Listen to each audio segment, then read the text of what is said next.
ازاي بقى نحسن من اداء الموديل بتاعنا ونتجنب فروقات الاخطاء؟ لما بنيجي نعمل هنا مثلا راوند بين الارقام، بنلاقي ان في فروقات ارقام، مثلا حاجات من 10، او في يعني عموما فروقات من الارقام بين الاكشوال فاليو وبين البريدكتد.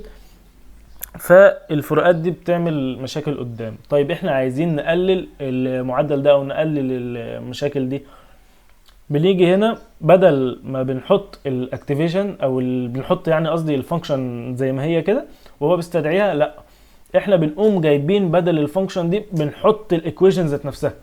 يعني مش هنقول له مثلا الايه اللي هي اللوجيستيك ريجريشن وانت عارف ان هي الايكويشن دي، لا، احنا هنجيب الايكويشن ونحطها هي. ده بيخلي الموديل لما بيجي تعمل له ترين بيقلل من نسبة الخطأ.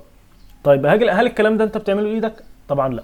انت هنا مثلا في النيورال نتورك اللي احنا كنا عاملين لها ترين قبل كده، بدل ما بتعمل كده بس بتيجي بين القوسين دول بتقول له فروم لوجيستيك بيساوي ترو، فهو تلقائي بدل ما بيحطها ايه كده بيجيب الايكويشن بتاعها او بيجيب التعريف بتاعها وبيقوم حاطه زي ما انت شايف كده. طيب تعالوا بقى نعمل الكلام ده على السوفت ماكس اللي احنا لسه عاملينه يعني شارحينه من قبل كده. عندنا هنا السوفت ماكس ريجريشن، دي الايكويشن بتاع اللوس بتاعته، ودي يعني دي النيورال نتورك بتاعتنا.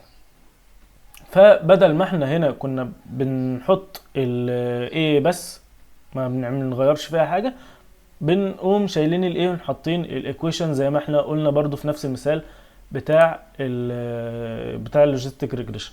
فبنقول شايلين ال A وحاطين الايكويشن كلها زي ما هي. وهل برضو انت بتعمل الكلام ده بايدك؟ لا، انت بتقوم جاي بس بين القوسين دول بتقول له فروم لوجيستكس بتساوي ترو، وهو اوتوماتيك بيقوم عامل الخطوات دي. فانت كده قدرت ان انت تحسن من الموديل بتاعك وتقلل من نسبة الخطأ بتاعتك.